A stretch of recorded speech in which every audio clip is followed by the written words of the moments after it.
নির্বাচনে কাকে ভোট দিচ্ছেন সেটা অবশ্যই চিন্তা ভাবনা করেছেন, বা আপনার ভালো লাগার প্রার্থী, ভালো লাগার দলকে, পছন্দের দলকে ভোটটা অবশ্যই দিবেন। কিন্তু আপনার মূল্যবান ভোটটা আবেগ দিয়ে দিয়েন না, ভালো লাগা থেকে দিয়েন না, একটু বিবেক খাটাইয়া তারপর দিয়েন। কারণ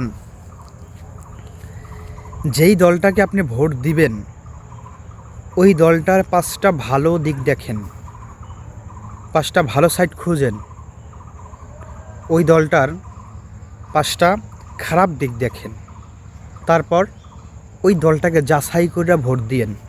কারণ আপনার একটা ভোট, একটা সিল, এটা ভোট না, এটা আগামী 5 বছরের আপনার তাকদীর নির্ধারণ, যে আপনার সমাজে আপনার দেশটাকে কারা নেতৃত্ব দিচ্ছে এর উপরে ডিপেন্ড করে সব কিছু চলবে।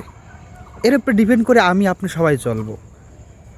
তাই আপনার ভোটটাকে আপনি আবেগ দিয়ে দিয়েন না, বিবেক দিয়ে, বিবেক খাটাইয়া সমাজের জন্য, রাষ্ট্রের জন্য, জাতির জন্য যে ভালো হবে তাকেই ভোটটা দিয়েন, অনর্থক ভোটটা দিয়েন না।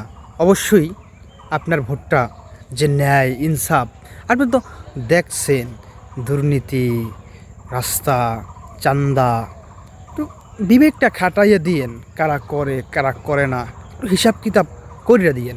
কারণ এই ভোটটার জন্য কাল কিয়ামতের ময়দানে আপনাকে দাঁড়াতে হবে।